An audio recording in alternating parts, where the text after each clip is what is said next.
Welcome to Business Model Hackers. This is a podcast where we unravel the complexities of business strategy and management tools. Sam Schreim, a former top-tier management consultant, traded the security of a lucrative career for the dynamic world of entrepreneurship. And this podcast is part of that journey. And today, we're going to go deep dive into, as you know, things that we truly believe are going to be fundamental and effective for you. You should know, and this is a reminder, that Sam brings a wealth of experience having advised everyone from Fortune 500 executives to ambitious startups. He's extended his expertise to government, to nonprofits, and strategic management roles. So gear up as we dissect and understand today's topics with the precision of a seasoned expert. Let's hack into it.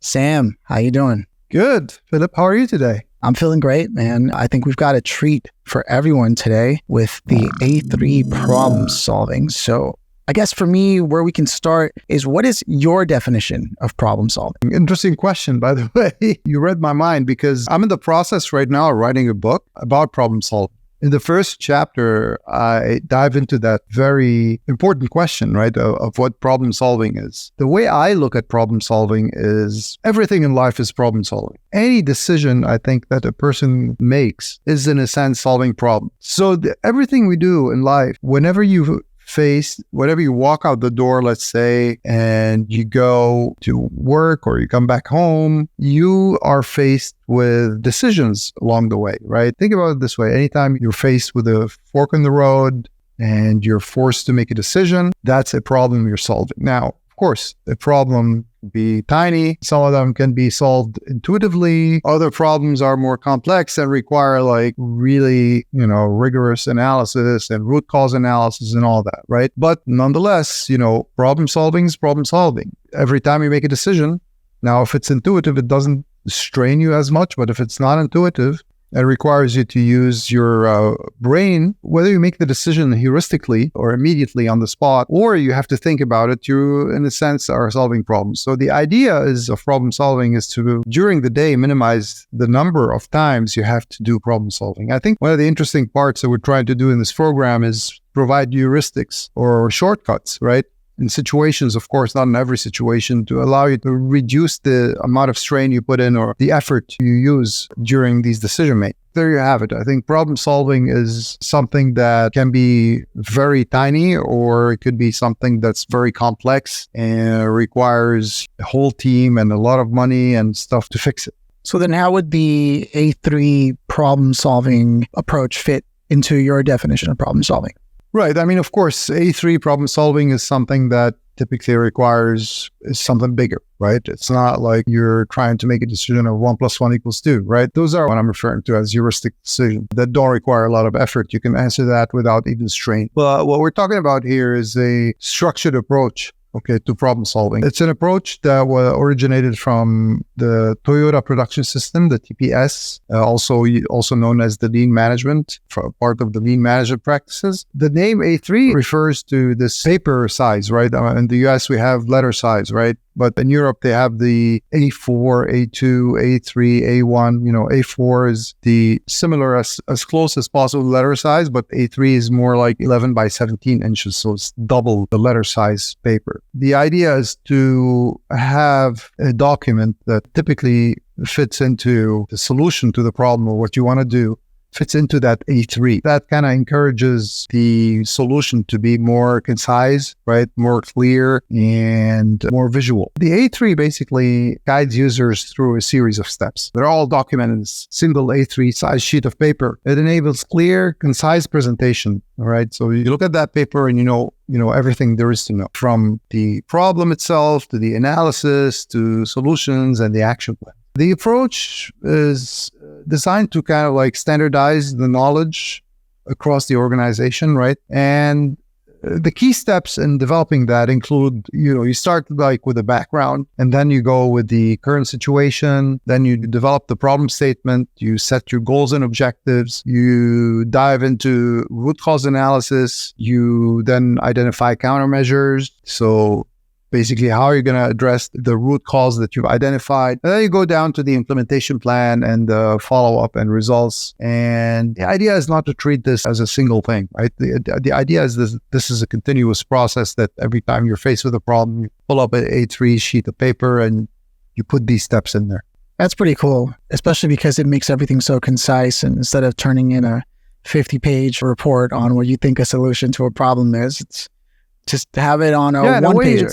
Right. In a way, it's very much what I advocate in problem solving, right? This emphasis on root cause analysis and collaboration and the visual communication, right? To the normal person that hasn't been in a manufacturing setting or in a corporate setting, you may think this is a no-brainer. What is so special about this? But it is not a no-brainer, because problems in companies and organizations aren't typically solved, like that. Sometimes they're left untouched, or people jump into symptoms as opposed to solutions through really detailed analysis, root cause analysis. There is no transparency or accountability in many of the organizations. So this one kind of encouraged, right? The only thing that I would say about this system is maybe the fact that it doesn't address the linearity and non-linearity problem that I discuss in my other videos. But other than that, I think it is as close to a comprehensive solution that can be applied in any kind of problem, big or small, across organizations. That's a big deal, especially coming from all the things that we talk about on this show.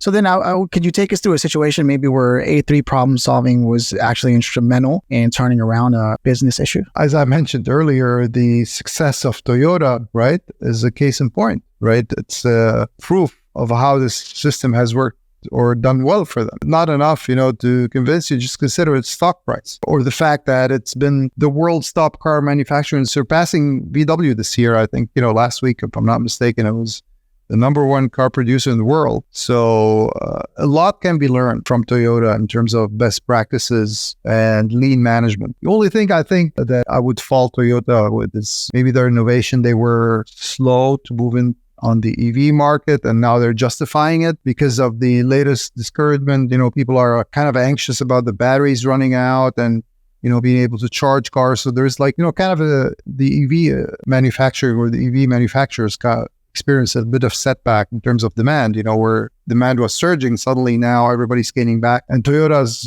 suddenly comes to and says, well, you see, we told you to so, and rather than having innovated. So I think, they should use this break as an opportunity to eventually turn around and introduce a lot more EVs to their lineup. Otherwise, they're going to be left behind, because I think it is the future, where we're heading, and not just pure hybrid as they are, claiming today. But other than that, I think, their record is outstanding from manufacturing to quality. There's no other case study that we can bring that has proof better than that. I mean, yeah, look, I've never owned an American car, but I hear amazing stories about those developments, as opposed to, I've always owned a Toyota, a Honda, Hyundai, Nissan. So have you ever owned an American car yourself? Oh yeah. I did. I owned one back when I was in college, and that car, was constantly in the garage. I think it was more in repair than it used to be in my driveway.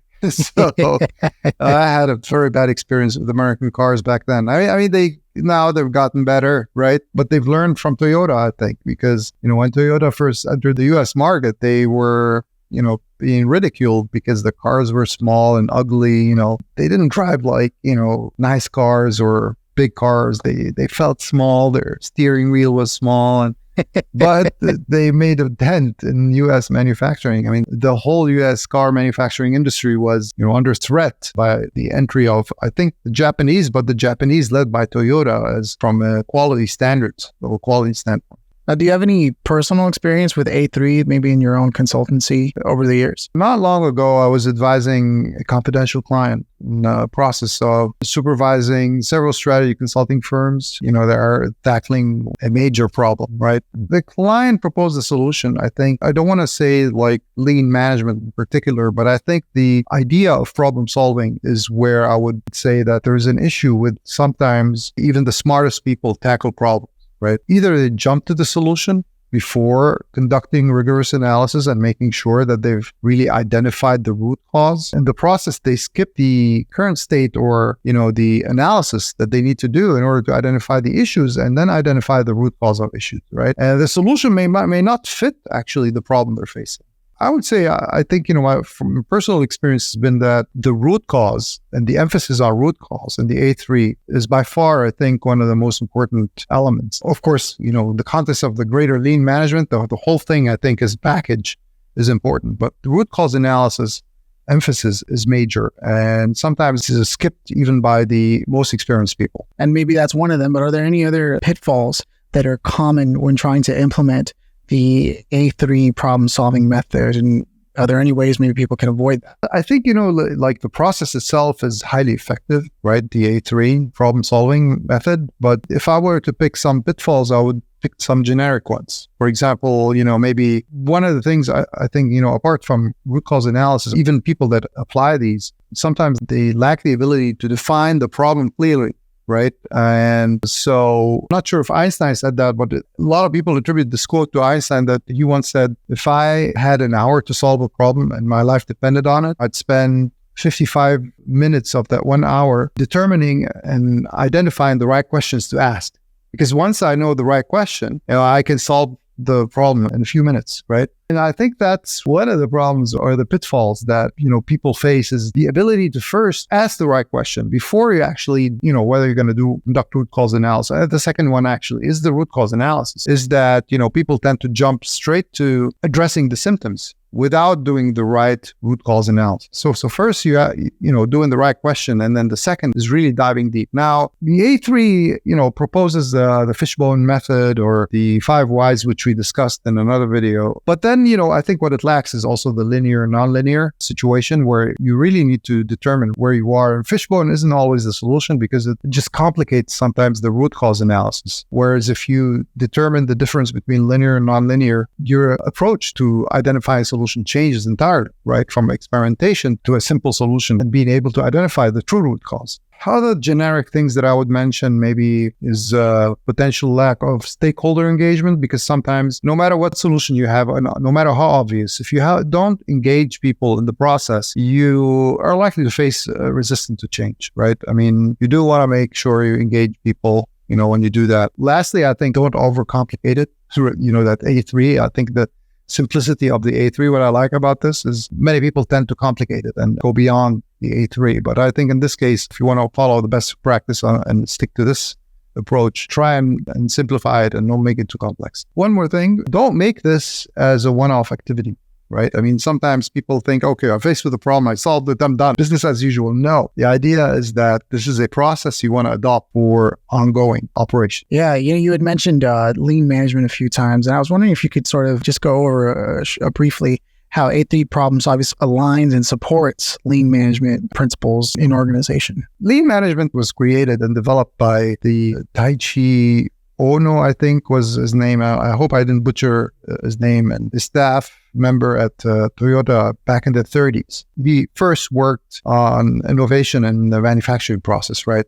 And his role was to optimize productivity, eliminate waste back then. He developed this revolutionary, it's attributed to him, the TPS, Toyota Production System, right? Which later became known, if you want, as lean manufacturing. Right. The name changed back, later in the 90s. It was like by a study, the machine that changed the world, that analyzed the Japanese automotive innovation back then. I think it's the late 80s or early 90s. It's one of those concepts, stood the test of time and has proven to work, for so long. As I mentioned, like the lean management, it has several principles. One of them is like continuous improvement, the Kaizen principle. And that is, the A3 is practically a tool for implementing Kaizen, right? I mean, I mentioned earlier, like, this is not a one-off activity, right? This is an iterative process of identifying issues and understanding the root cause and implementing solutions on an ongoing basis. Waste elimination, right? That's another one. Waste elimination is the core of lean. And then you have the value to customers.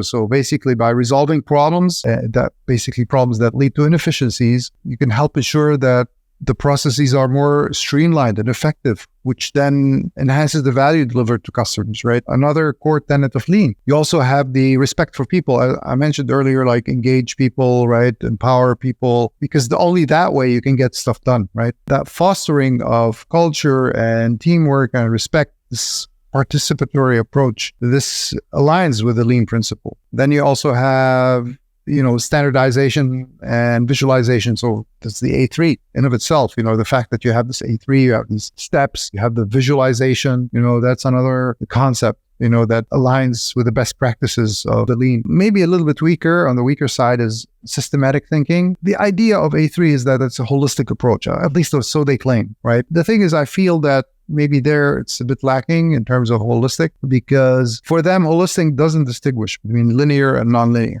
Right. If you don't do that distinction, you may also falsely categorize nonlinear or linear problems or aspects under nonlinearity and maybe make it overcomplicate issues, and vice versa, right? Never be able to address the nonlinearity because we may come up with something that maybe a fix, but not a permanent fix because you haven't really implemented optionalities within. But ultimately, I think if you address this little nuisance or the linearity principle and make it really truly holistic, you've addressed, the lean aspect of the system thinking, right? This is interesting. I'm actually curious now with the A3 method, what are the ways that it sort of encourages interdepartmental cooperation and knowledge sharing, which is always a thing that goes to the wayside when people get caught up in developing models and schemes and solving problems? By nature, the A3 process is collaborative. First of all, we're looking at complex problems, and manufacturing usually that involves several departments. So the one thing, that they mention is a holistic, let's say, or the way it's defined is the fact that it's holistic view of problems, right? So this holistic approach that they claim is they're looking at it from a cross-departmental and collaborative point of view. The second one is, the inclusive participation of the process. It ensures that the diverse perspectives are considered in the both root cause analysis and the solution. And then you have also the standardized communication, like the A3 template, that kind of using like diagrams, charts, and maybe concise text, you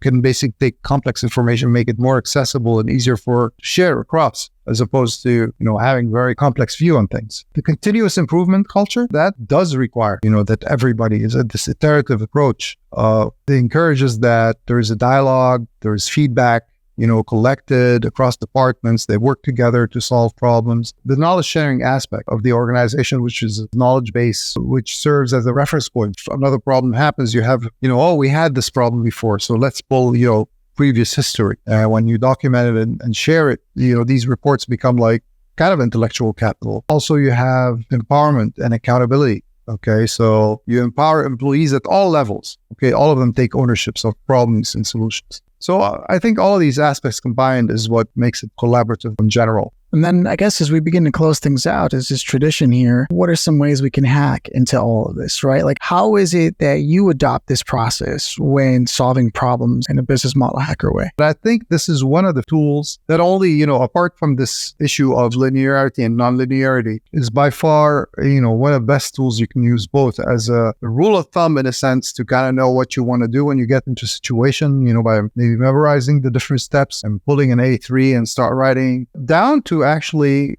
solving complex problems, right? So you can adopt it it goes both ways. What you want to make sure is you put your systems thinking hat on, right? During root cause synthesis, you want to make sure that you don't fall into the trap, but just by saying this is holistic, that you've covered the aspects of complex systems that plague most organizations. So this is one thing I think that if I were to add a hack is to make sure that you wear that hat as you do that. And in addition to that, I think, as I mentioned in the last episode as well, is the best solution to a problem is not to have the problem in the first place. Yeah, I mean, you say, oh, come on, how can you do that? But no, you can actually prevent.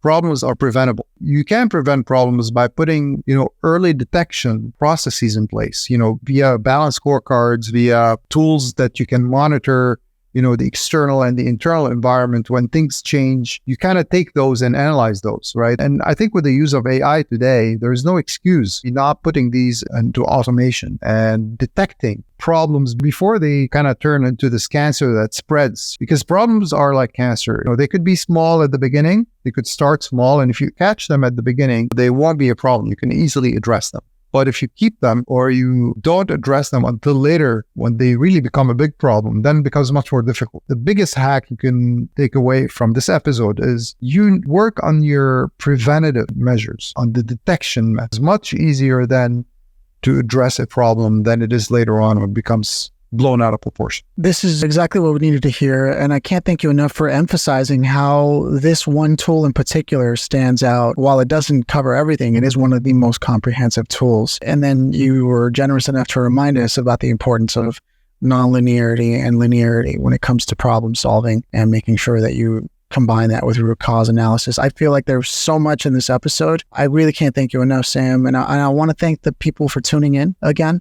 Thank you, community, business model hackers out there. It's never a dull moment being able to create these types of content. And it would really mean a lot to us if you can go on social media and support the channels by following, sharing whatever you find interesting. And if you haven't done so, be sure to subscribe. Go to businessmodelhackers.com and you will be getting so many exclusive resources where we go far deeper into these tools and models in terms of our research and how we break things down. With that said, thank you so much. And until next time.